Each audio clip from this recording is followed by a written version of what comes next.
Antes de começarmos, já cá deixa seu like e se inscreva no canal para não perder nenhuma história. Martín observaba el cielo implacable a través de la ventana de su pequeña casa de adobe, mientras el sol castigaba la tierra reseca de San Esperanza por el 12º día consecutivo.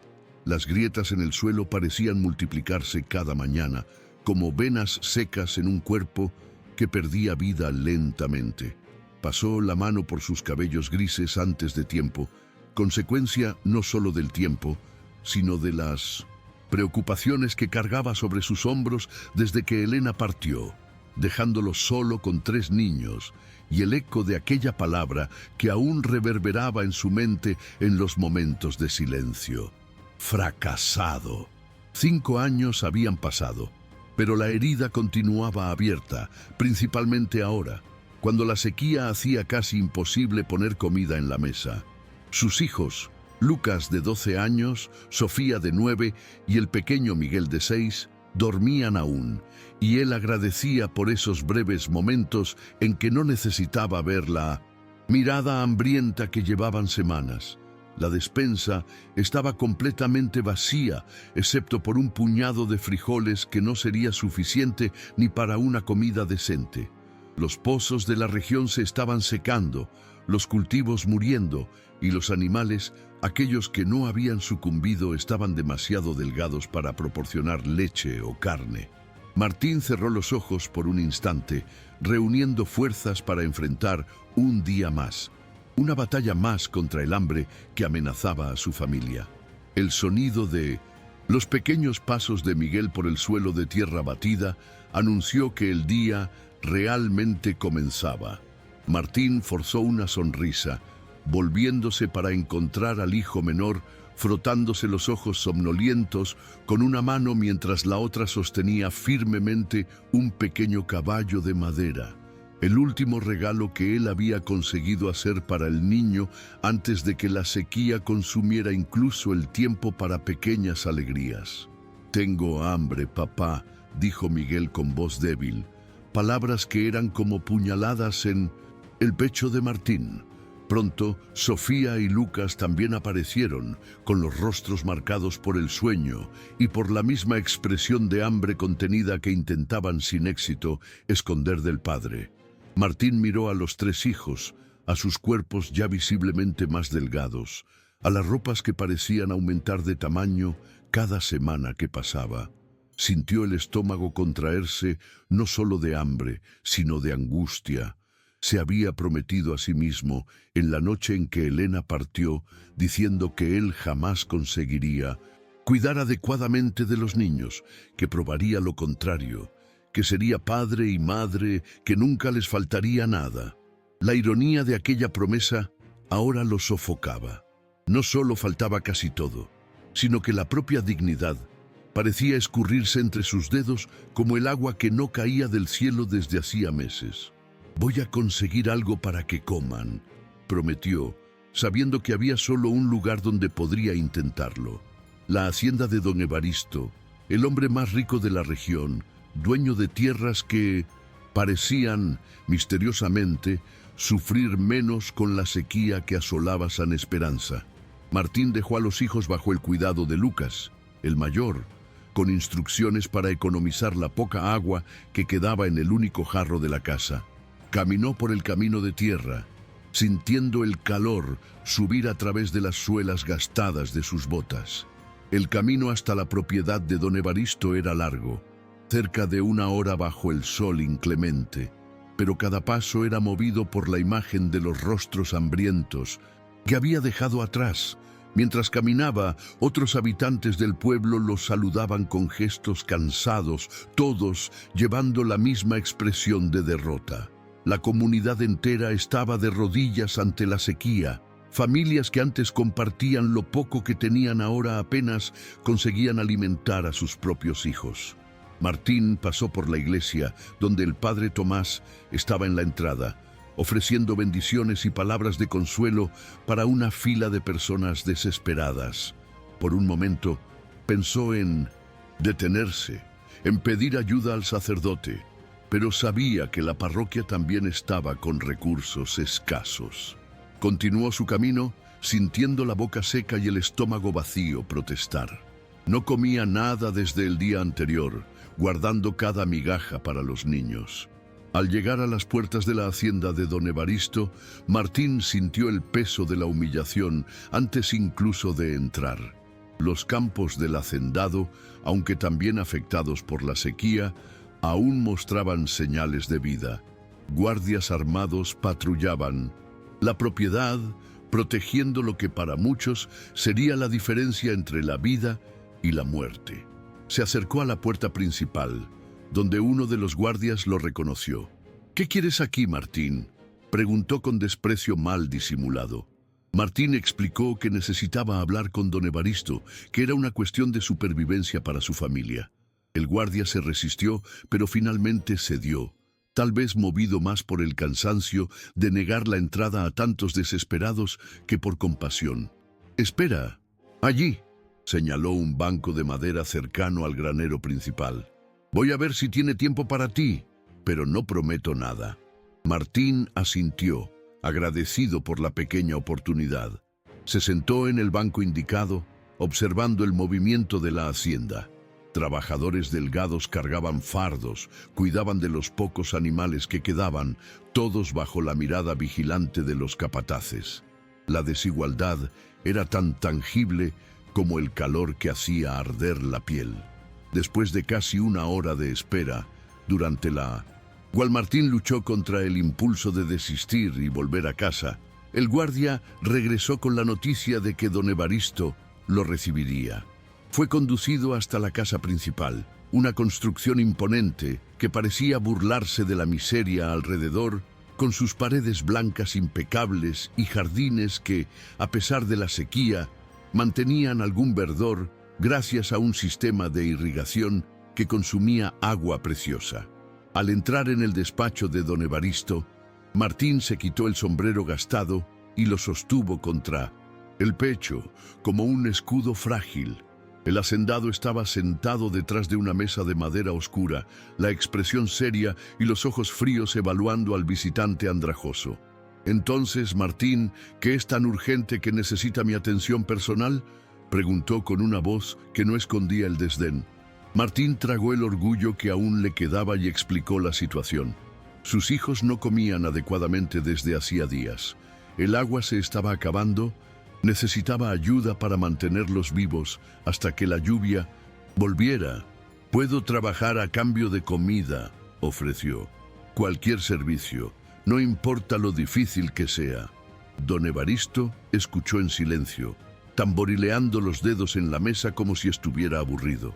Cuando Martín terminó, el hacendado soltó una risa seca que cortó el aire como un cuchillo. «Trabajo. ¿Y qué sabes hacer que mis empleados ya no hagan? Además, en tiempos de sequía necesito reducir gastos, no aumentarlos». Se levantó y caminó hasta la ventana, desde donde podía ver parte de Milde-de-Sieck, sus tierras. «Mira, Martín, esta sequía está afectando a todos. Mis ganancias han disminuido. Necesito ser cauteloso con mis recursos». Se volvió para encarar al visitante, una sonrisa fría en los labios. «Tal vez tu esposa tenía razón al partir. Un hombre que no consigue alimentar a sus propios hijos». Dejó la frase en el aire, sabiendo cuánto aquellas palabras herían. Martín sintió la sangre hervir en las venas, pero se mantuvo calmado. No podía darse el lujo de perder la compostura. «Señor, estoy pidiendo misericordia, no por mí, sino por los niños inocentes», insistió, la voz casi fallando. Don Evaristo pareció considerar por un momento, después abrió un cajón y retiró algunas monedas, arrojándolas sobre la mesa con desdén. «Esto es todo lo que puedo ofrecer. Úsalo con sabiduría y no vuelvas pidiendo más». Martín miró las monedas, una cantidad insignificante que apenas compraría comida para un día. La humillación quemaba en su pecho, pero extendió la mano y recogió el dinero, murmurando un agradecimiento forzado. Al salir de la propiedad, sintió las miradas de los trabajadores y guardias, algunos con lástima, otros con el mismo desdén de su patrón. El sol ya comenzaba a ponerse cuando inició el camino de regreso a casa, con las monedas pesando en su bolsillo como piedras. En el camino, pasó por el único mercado del pueblo que aún tenía algunos productos, pero los precios se habían triplicado desde el inicio de la sequía. Las monedas que llevaba comprarían apenas un pequeño saco de harina y algunas verduras ya marchitas. No era suficiente, nunca sería suficiente. Fue entonces cuando, al pasar por la parte trasera de una de las propiedades más grandes del pueblo, notó a los trabajadores alimentando a los cerdos. El olor del lavazal, una mezcla de restos de comida y agua, hizo que su estómago se revolviera de hambre y desesperación. Se detuvo, observando a los animales comer lo que para muchos en el pueblo sería un banquete. Una idea terrible comenzó a formarse en su mente, algo que jamás habría considerado antes del hambre extrema.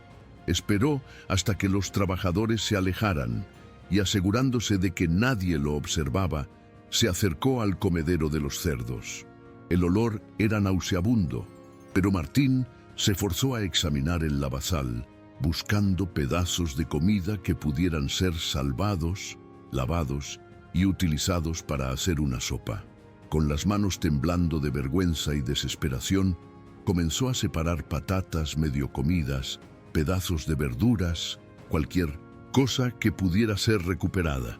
Llenó un pequeño saco que llevaba consigo, tratando de ignorar los gruñidos de los cerdos que protestaban contra el invasor de su alimento. El sonido de pasos lo alertó. Alguien se acercaba. Rápidamente, Martín se alejó, escondiendo el saco improvisado bajo la camisa. Uno de los trabajadores apareció, mirándolo con sospecha. «¿Qué haces aquí?», preguntó. Martín inventó una excusa sobre estar buscando trabajo y se alejó rápidamente, el corazón latiendo fuerte en el pecho, no solo por el miedo a ser atrapado, sino por la vergüenza de lo que acababa de hacer. Mientras se alejaba, las lágrimas que había contenido todo el día finalmente comenzaron a caer. No eran lágrimas solo de tristeza, sino de rabia. Rabia de un mundo que permitía que los niños pasaran hambre mientras los cerdos eran bien alimentados. Rabia de su propia impotencia. Rabia de Dios por permitir tal sufrimiento. Al llegar a casa, encontró a los hijos esperando ansiosamente su regreso. Los ojos de ellos se iluminaron al ver el pequeño saco de compras y el envoltorio escondido bajo la camisa. «¿Conseguiste comida, papá?», preguntó Sofía, la esperanza evidente en su voz frágil. Martín asintió, forzando una sonrisa mientras colocaba los artículos sobre la mesa improvisada. «Vamos a hacer una sopa», dijo, tratando de sonar animado. Lucas, siempre observador, notó algo extraño en el comportamiento del padre y en el aspecto de las verduras que él comenzaba a lavar cuidadosamente en la poca agua que habían guardado. «¿De dónde vino esto, papá?», preguntó en voz baja para que los hermanos menores no oyeran. Martín dudó, incapaz de mirar a los ojos del hijo. «No importa, Lucas. Lo importante es que van a comer hoy». Comenzó a preparar la sopa, cortando las verduras en pedazos pequeños, añadiendo la harina para espesar el caldo, utilizando cada migaja de lo que había conseguido. El olor de la comida cocinándose llenó la pequeña casa, haciendo que los estómagos vacíos rugieran en anticipación. Nadie preguntó por qué el padre no estaba comiendo junto con ellos, aceptando su explicación de que ya se había alimentado en el pueblo. Después de que los niños terminaron de comer y fueron a acostarse, Martín se sentó solo a la mesa, mirando el cuenco vacío que había fingido usar. El hambre era un dolor constante, pero la vergüenza de lo que había hecho para alimentar a sus hijos era aún más dolorosa. Pensó en Elena, en cómo lo miraría ahora. Un hombre reducido a robar comida de cerdos. Tal vez ella tenía razón al llamarlo fracasado. Las lágrimas volvieron silenciosas mientras la noche avanzaba. Fue cuando oyó la voz de Lucas. que se había levantado y lo observaba desde la entrada del pequeño cuarto que compartía con sus hermanos. ¿Por qué Dios permite que suframos así, papá?, preguntó el niño, la voz temblorosa de emoción contenida. La pregunta cogió a Martín desprevenido. A pesar de todo, él siempre había intentado mantener la fe, enseñar a los hijos que Dios los amaba y cuidaba de ellos. Ahora, confrontado con la duda sincera del hijo, se sintió sin respuestas. Extendió el brazo, invitando a Lucas a acercarse, y lo abrazó con fuerza. «No sé todas las respuestas, hijo», admitió finalmente, «pero sé que Dios no nos ha abandonado. A veces, el sufrimiento forma parte del camino, pero nunca estamos solos en él». Lucas no pareció convencido, pero no insistió. Juntos llamaron a Sofía y Miguel, que también se habían despertado, y Martín los reunió en un círculo improvisado en el centro de la pequeña sala. «Vamos a orar», dijo, arrodillándose e invitando a los hijos a hacer lo mismo. Con voces bajas, agradecieron por la comida que tuvieron aquel día y pidieron fuerza para enfrentar lo que vendría por delante. Martín añadió un pedido especial, casi un susurro. «Señor, si estás escuchando, muéstranos una señal de tu presencia. Estos niños necesitan saber que no han sido olvidados». Después de la oración, llevó a los hijos de vuelta a la cama, contó una historia corta para distraerlos del hambre que ciertamente volvería antes del amanecer, y esperó hasta que se durmieran. Solo nuevamente, Martín miró por la ventana hacia el cielo estrellado, tan bello e indiferente al sufrimiento debajo de él. La fe que siempre lo había sostenido parecía frágil ahora, como una llama vacilante a punto de apagarse. Se acostó en su estera en el suelo, sin esperanza de que el sueño viniera fácilmente, pero demasiado exhausto para resistir por mucho tiempo. Fue despertado antes del amanecer por un sonido extraño procedente de la puerta de entrada. Se levantó rápidamente, temiendo que fuera algún animal, o peor, alguien intentando robar lo poco que poseían. Al abrir la puerta cautelosamente, Martín quedó paralizado por la sorpresa. Allí, en el umbral, había dos grandes sacos, uno conteniendo granos, harina y frijoles, el otro lleno de frutas y verduras frescas.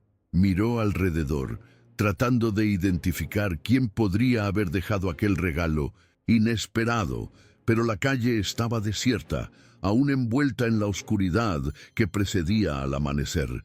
Trajo los sacos adentro, las manos temblando de emoción. Había comida suficiente para semanas, si economizaban bien. Cuando los niños despertaron y vieron la abundancia repentina, sus rostros se iluminaron con una alegría que Martín no veía desde hacía meses. «¿Ves, papá? ¡Dios respondió!», exclamó Miguel con la inocencia de sus 6 años. Martín asintió, incapaz de hablar debido al nudo en la garganta. Quienquiera que fuese el benefactor, había restaurado no solo la despensa de la familia, sino también un poco de la fe que se estaba desvaneciendo. En los días siguientes, el misterio se profundizó. Cada mañana, antes del amanecer, nuevos suministros aparecían en la puerta. A veces comida, a veces agua limpia, una vez incluso ropa para los niños. Martín intentaba quedarse despierto para descubrir quién era el benefactor secreto, pero el cansancio siempre lo vencía. Cuando conseguía despertar a tiempo, encontraba solo los sacos, sin señal de quién los había dejado. La noticia del milagro se extendió por el pueblo. Algunos vecinos sugerían que era obra de ángeles. Otros sospechaban de algún programa de ayuda del gobierno que finalmente había llegado a la región olvidada. Martín escuchaba todas las teorías, pero guardaba para sí la convicción creciente de que aquella era la respuesta a su oración desesperada.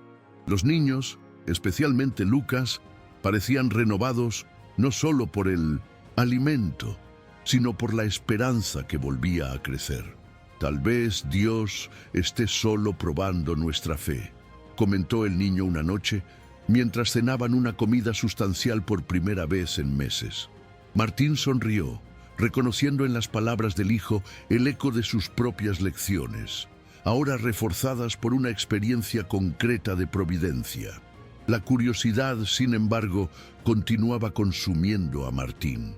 ¿Quién sería capaz de tal generosidad en tiempos tan difíciles? Decidió que necesitaba descubrirlo, no solo para agradecer, sino para entender el propósito detrás de aquel gesto.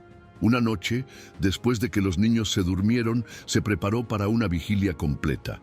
Se escondió en las sombras cercanas a la casa, determinado a no ceder al sueño esta vez. Las horas pasaron lentamente, el frío de la madrugada penetrando en sus huesos, pero la determinación lo mantenía alerta. Cuando el cielo comenzó a aclarar levemente en el horizonte, oyó pasos acercándose. Contuvo la respiración, observando atentamente la silueta que se materializaba en la penumbra. Un hombre cargando sacos se acercó cautelosamente a la puerta. Martín entrecerró los ojos, tratando de identificarlo en la oscuridad que se disipaba. Fue cuando el hombre se volvió ligeramente y la luz débil reveló su rostro. Era don Evaristo. El choque fue tan grande que Martín casi reveló su presencia. El hacendado arrogante que lo había humillado públicamente, que se había burlado de su incapacidad de alimentar a los hijos, era el mismo que ahora, secretamente, proporcionaba el sustento de su familia. Martín permaneció inmóvil, observando a don Evaristo depositar cuidadosamente los sacos en la entrada y alejarse rápidamente, mirando alrededor para asegurarse de que nadie lo veía. Esperó hasta que el hacendado desapareciera en la distancia antes de salir de su escondite, la mente repleta de preguntas sin respuesta. ¿Por qué? ¿Qué habría motivado a aquel hombre conocido por su crueldad y avaricia a realizar un acto de tanta bondad? ¿Y por qué el secreto? Martín recogió los sacos, llevándolos adentro como siempre hacía, pero esta vez con un peso adicional en el corazón. El peso de la confusión y la incredulidad. Durante todo el día, mientras los niños jugaban con una energía renovada gracias a la alimentación adecuada, él reflexionó sobre lo que había descubierto. La noche trajo una decisión. Necesitaba confrontar a don Evaristo, no con rabia o acusación, sino con la simple necesidad de entender. A la mañana siguiente, tras asegurarse de que los hijos estarían bien bajo el cuidado de Lucas, Martín se dirigió nuevamente a la hacienda. Esta vez caminaba con un propósito diferente, no como un suplicante, sino como alguien en busca de respuestas. Los guardias lo reconocieron, pero antes de que pudieran impedirlo, don Evaristo apareció en la puerta principal, aparentemente saliendo para una inspección matinal de sus tierras. El hacendado se detuvo abruptamente al ver a Martín, y algo en su rostro, un destello de reconocimiento, tal vez incluso de vergüenza, confirmó lo que Martín ya sabía. «Necesito hablar con usted», dijo simplemente.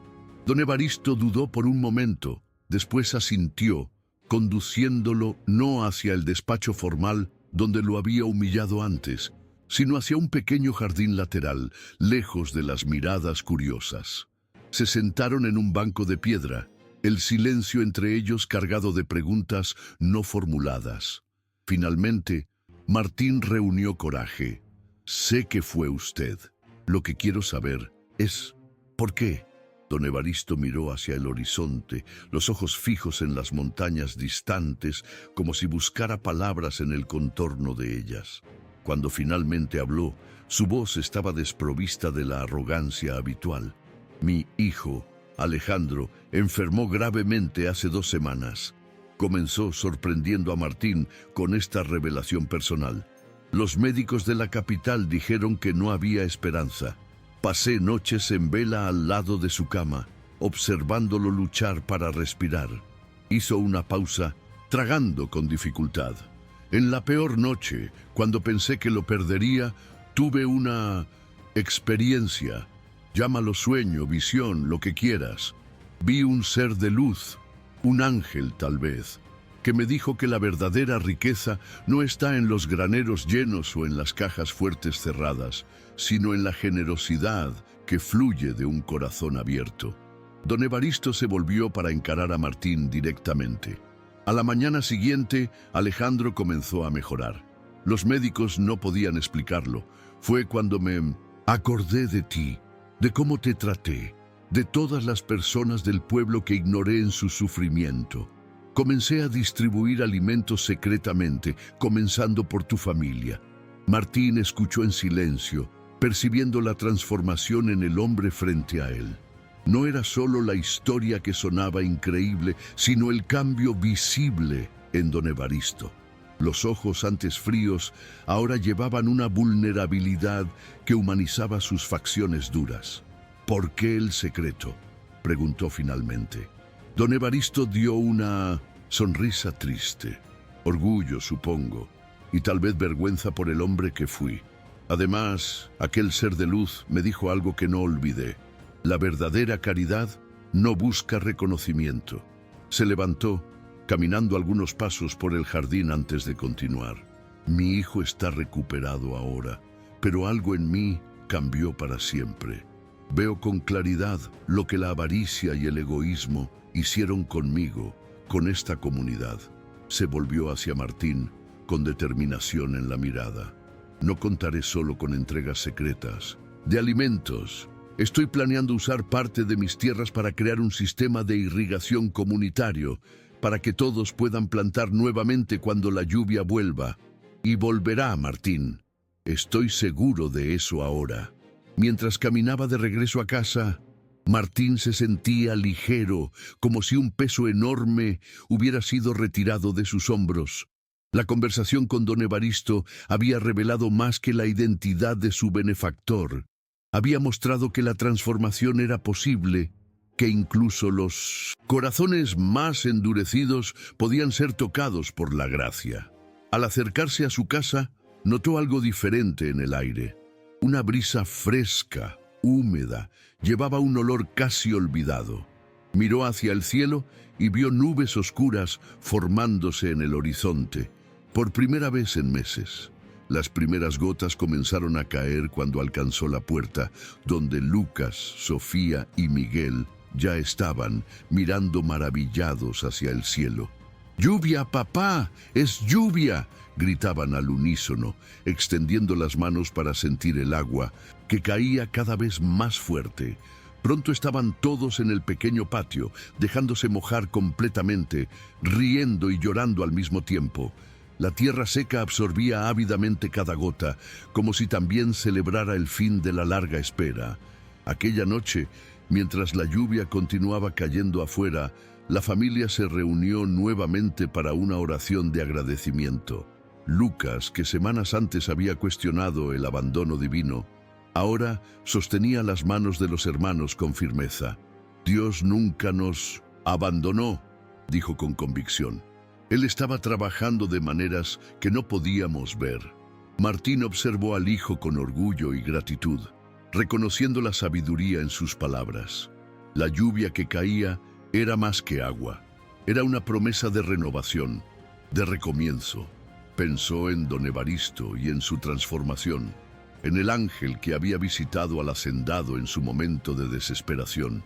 Pensó en Elena, que había partido convencida de su fracaso, y deseó que ella pudiera ver ahora, no solo la mesa, abundante o la lluvia que volvía, sino la fuerza que habían encontrado juntos, como familia, en medio de la tormenta.